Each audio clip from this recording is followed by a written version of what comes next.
मिसाइलों और ड्रोन्स की बारिश, ईरान ने उर्दन में तबाही की नई दास्तान रकम कर दी। तमाम अमरीकी एयर बेसिस को मिसाइलों और ड्रोन से ऐसी शिद्दत के साथ निशाना बनाया कि वहाँ पर मौजूद अमरीका का बचा कुचा सामान भी तबाह व बर्बाद हो गया। इस बारे में अज़हर अली खान से बात करते हैं। अज़हर भाई, रोज़ाना हमला किया जाता है उर्दन में, बहरीन में, कुवैत में, लेकिन उर्दन में तो जो बचा कुचा सामान था उसको भी तबाह बर्बाद कर दिया। इस वक्त क्या सूरत हाल है वहाँ पर? जॉर्डन की बेसिस बहुत अहम है और उर्दन की बेसिस को इसीलिए निशाना बना रहा है। ईरान मुसलसल निशाना बना रहा है, रोज़ाना की बुनियाद पे निशाना बना रहा है। कल भी जब निशाना बनाया तो उन्होंने ड्रोन्स तबाह कर दिए और उन्होंने बहुत सारे वहाँ पे जो हैंगर्स थे वो भी तबाह कर दिए। आज जो उन्होंने हमला किया है वो बहुत ही बड़ा हमला है, बहुत ही शदीद हमला है। उन्होंने सी रैम, एक रडार होता है, ये तकरीबन $15 मिलियन का रडार होता है, ये उड़ा दिया।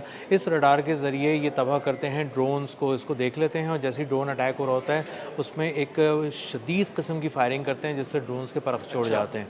इस रडार को तबाह कर दिया। इसका मतलब ये कि ड्रोन की वहाँ पे जो पहुँचने की अब सलाहियत है वो ज़्यादा बेहतर हो गई है। और यानी अब ड्रोन्स जो है ना वो इंटरसेप्ट नहीं हो सकते, वो बड़े भरपूर तरीके से वहाँ पर जाएंगे और अपनी कार्रवाई करेंगे। बिल्कुल ऐसा ही है। और दूसरा ये कि उन्होंने वहाँ पे पैट्रियट का एक बहुत बड़ा जो डिफेंस सिस्टम लगा था वो उड़ा दिया है, जो इसकी मालियत तकरीबन $1 अरब तक बताई जाती है। असल भाई, पैट्रियट तो इस खत्ते में मुझे लगता है कोई नहीं बचेगा। ईरान ने ताक ताक कर निशाने लगाए हैं और इस खत्ते में जितने पैट्रियट लगे हुए थे अमेरिका के, हर एक पैट्रियट सिस्टम को निशाना बनाया। बिल्कुल ऐसे ही है। और उन्होंने आज सुबह भी एक कुवैत की एक एयरबेस पे निशाना बनाया था और एक पैट्रियट सिस्टम को ख़त्म किया था। तो ये अगर इस तरह ही हम ले लें कि ये पूरा पैट्रियट सिस्टम ख़त्म करने का अगर दावा ठीक है ईरान का, तो आज ही उन्होंने $2 अरब के पैट्रियट सिस्टम ही से उड़ा दिए हैं उनके।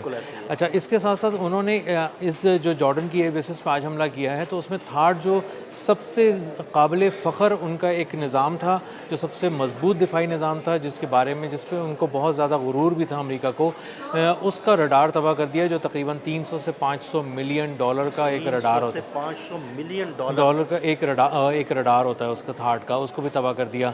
इसके साथ साथ अब आगे आ जाएं तो उन्होंने हेलीकॉप्टर्स का एक जो पूरा एक हैंगर है उसको तबाह किया है। इसी के साथ साथ जो फ्यूल टैंक्स वहाँ पे बने हुए थे, गैर मामूली किस्म का फ्यूल स्टोर किया हुआ था। बिल्कुल, बहुत बड़ी मिकदार में उन्होंने फ्यूल के ज़खायर वहाँ पर बना रखे थे ताकि किसी भी किस्म की हंगामी सूरत हाल में उनको फ्यूल की कमी महसूस ना हो। बिल्कुल ऐसा ही है। वो वहाँ से हमले करते हैं तो वहाँ पे जॉर्डन की एयर बेसिस को बहुत ज़्यादा मुतहर्रिक किया हुआ था इस वक्त अमेरिका ने, और जॉर्डन को इसलिए भी मुतहर्रिक किया हुआ था और वहाँ पे इसलिए भी ज़्यादा अहम सामान ला के रखा हुआ था कि वहाँ पे बिल्कुल बराबर में इसराइल है और इस तरफ ईरान है, तो ईरान पर हमलों के लिए भी वो इस्तेमाल होता था। और कभी मुमकिन तौर पे अगर इसराइल पे हमला किया जाता ईरान की जानिब से, तो वो फ़ौरन जॉर्डन से अपने तैयारे मूव करके उसकी हिफाजत के लिए जाते, वहाँ से ये किसी किस्म की जो इंटरसेप्टर्स है उस साइड पे। हाँ जी, बिल्कुल, वो फ़िज़ाई दिफाई निज़ाम जो वो उन्होंने वहाँ पर नस्ब कर रखे थे, थार्ड है, उनका पैट्रियट है, वो जैसे ही कोई ईरान से मिसाइल फायर होता था तो उसे रास्ते में इंटरसेप्ट करने की कोशिश करते थे। जी बिल्कुल ऐसे ही है। और इसीलिए ईरान ने असल में, जो वो बहुत सारे लोग ये बात कर रहे हैं ना कि इसराइल पे हमला क्यों नहीं कर रहा है ईरान, और बार बार अमेरिका के साथ ही क्यों उसने सींग लड़ाए हुए, तो उसका जवाब मैं देता हूँ। वो इसलिए हमला नहीं कर रहा, वो पहले खत्ते में जितने भी रास्ते में मौजूद इंटरसेप्टर्स हैं ना, पहले उनको निशाना बना के तबाह बर्बाद कर रहा है, उनको ख़त्म कर रहा है ताकि अगर उसे ज़रूरत पड़े वक्त आने पर वो इसराइल पर हमला करे तो उसके मिसाइल रास्ते में ना रोके जा सके। बिल्कुल ऐसे ही है। और जॉर्डन इसीलिए बहुत ज़्यादा गर्म हुआ हुआ है, उर्दन की एयर बेसेस इसीलिए तबाह की जा रही हैं ईरान की जानिब से, और रोज़ाना बहुत ही प्रिसाइज अटैक किए जाते हैं, नए कोऑर्डिनेट्स पे किए जाते हैं, कुछ नए सामान को, कुछ नए वेयर हाउसेस को, नए कम्युनिकेशन टावर्स को, नई जो मुख्तलिफ जगह हैं उनको निशाना बनाया जाता है। और उसकी वजह यही है कि वहाँ से अगर किसी भी किस्म का आप उनको किसी तरह से रिलैक्स कर देंगे जॉर्डन की एयर बेसिस पे अमेरिका को, तो इसका मतलब ये है कि ईरान पे हमले दुगने हो जाएंगे और जो कुवैत और बहरीन और दीगर एयर बेसिस के ऊपर ईरान हमले कर रहा है उन सब का जो जवाब है वो उर्दन से दिया जाएगा। अच्छा अज़हर भाई, ये बातें भी सामने आ रही हैं कि जो बचा कुचा सामान था उनका उर्दन में इन अमरीकी बेसिस पर तकरीबन वो भी तबाह हो चुका है। तो अगर वो बचा कुचा सामान भी तबाह हो चुका है तो इसका मतलब है कि फिर जो अमरीकी एयर बेसिस हैं उर्दन में वो मुकम्मल तौर पर नॉन फंक्शनल हो चुकी हैं। जी बिल्कुल ऐसा ही है। इंतहाई पहले गैर महफूज हो गई थी और अब गैर फ़ाल भी हो गई हैं। सबसे इम्पॉर्टेंट एपिसोड इसमें जब थी जब $240 मिलियन का एक MQ-4C ट्राइटॉन जो वहाँ पे खड़ा हुआ था उर्दन की बेस पे, उसको वहाँ से यूरोप मुंतकिल कर दिया गया। और लोग ये पूछ रहे थे कि वो कुछ दिनों पहले तक कि इस तरह का करने की क्या वजह है।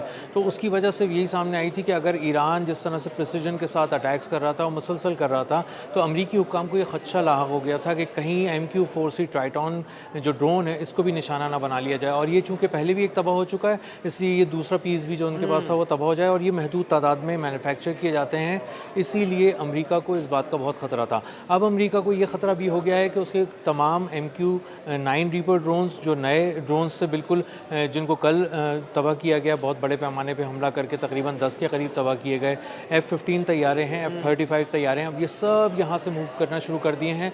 मशरिक़ वस्ता की जो एयर बेसिस से पहले भी बहुत सारा सामान उठाकर अमेरिका मुख्तलिफ जगहों पे ले गया था, कुछ वो यूरोप ले गया था और कुछ वो इसराइल ले गया था, और अब वो रिलोकेट कर रहा है अपने डिफेंस के जो एयर डिफेंस के सिस्टम्स हैं उनको, और ख़ास तौर पे अपने ड्रोन्स को और इस तरह की हेलीकॉप्टर्स वगैरह को, कि किसी हैंगर में खड़े खड़े उड़ने से पहले ड्रोन्स, हेलीकॉप्टर्स या उनके तैयारे निशाना ना बन जाए। असर भाई, अगर इन बेसिस से अमेरिका ने अपने तैयारे मूव कर लिए हैं, अपने ड्रोन्स मूव कर लिए हैं, तो जो ईरान पर ताज़ा तरीन हमले किए गए हैं, गुज़िश्ता रात भी किए गए हैं, वो कौन कौन सी बेसिस इस्तेमाल की जा रही हैं? वो बुनियादी तौर पे कुवैत बहुत ज़्यादा इसमें लाइमलाइट के अंदर आया हुआ है, बहरीन इसमें बहुत ज़्यादा लाइमलाइट में आया हुआ है, और ख़ास तौर पे कुछ बेसिस ऐसी थी जहाँ से ये लोग फ़िज़ाई हमला करने की कोशिश कर रहे थे, और कुछ जगहों से ये अपने मिज़ाइल फायर करते थे, और इसी तरह मुख्तलिफ साइट्स को इन्होंने मुतहर्रिक किया हुआ था। और यही वजह है कि आप कुवैत और बहरीन का नाम बार बार सुनते हैं, और उसी के साथ जॉर्डन भी अब एक साथ अटैच हो गया है, और अब ये तीन नाम हम सुन रहे हैं क्योंकि इन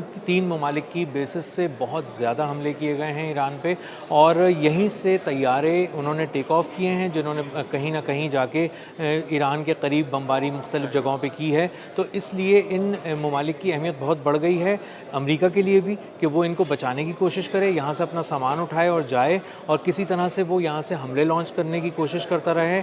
और ईरान ने भी सिर्फ इसीलिए इनको फोकस किया हुआ है, और इसलिए इस तरह से फोकस किया हुआ है कि सुबह भी हमले करता है ईरान इन ममालिक में, और शाम को और रात होने से पहले पहले भी हमले करता है। तो ये दिन में 2 दफ़ा ज़रूर ये डोज देता है ईरान अमेरिका को, इन तीन ममालिक की बेसिस पे। सुबह शाम 2 खुराकें दी जाती हैं। जी बिल्कुल, सुबह शाम 2 खुराकें दे रहा है ताकि अफाका हो सके और कुछ तबीयत में बेहतरी आए अमेरिका की, और वो आ भी रही है।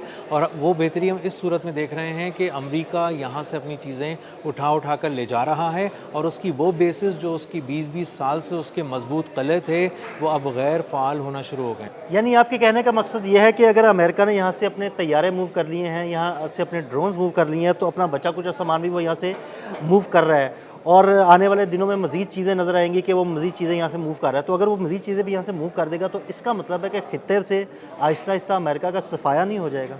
अमेरिका का सफाया अदिल भाई उसी वक्त हो गया था जब उसके इंटरसेप्टर्स कम होना शुरू हो गए थे, उसके मिसाइल के स्टॉक पाइल्स कम होना शुरू हो गए थे, उसके पास बारूदी मवाद ख़त्म होना शुरू हो गया था, और वो जो नई डेट्स मांग रहा था प्रोड्यूस करने वालों से, वो प्रोड्यूसर्स उसको बता रहे थे कि अब ये 2031 में मिलेंगे टोमाहॉक मिसाइल्स, और इसी तरह 3-3 साल बाद मिलेंगे। तो वो कह रहे थे आप बहुत तेज़ कर दें, इस रफ्तार को 4 गुना बढ़ा दें, 5 गुना बढ़ा दें। उन्होंने कहा अगर हम बहुत भी तेज़ी दिखा लेंगे तो साल भर के अंदर आपको चीज़ दे देंगे, लेकिन इससे ज़्यादा हम तेज़ी नहीं दिखा सकते क्योंकि प्रोडक्शन की भी एक कैपेसिटी होती है। तो अमेरिका के असल कदम इन बेसिस से उखड़ने से पहले दरअसल अपने स्टॉक पाइल्स के गोदामों में उखड़ गए, और वहाँ पे जब उखड़ गए तो उसके बाद उनको पता चला कि हम इन बेसिस की हिफाजत नहीं कर सकते। अब यहाँ से चीज़ें उठा के ले जाने का भी मकसद यही है कि अब ये जो कुछ शाहकार बच गए हैं, अगर ये बचा लिया जाए, अगर ये भी तबाह हो गए तो फिर हम ईरान पे हमला कैसे करेंगे। और फिर अगर ये ताइवान के मामले पे किसी तरह अमेरिका को आगे आना पड़ा, तो आप चीन को दिखाने के लिए ही कम से कम दांत तो होने चाहिए, तो वो अब हाथी के दांत ना दिखाने के हैं ना खाने के हैं। बिल्कुल, बहुत शुक्रिया अजहर भाई। अजहर भाई ने बड़ी तफसील के साथ उर्दन की इन बेसिस के बारे में आपको बताया। मज़ीद अपडेट्स के लिए अदील अहमद और अजहर अली खान को इजाज़त दीजिएगा। अल्लाह हाफ़िज़।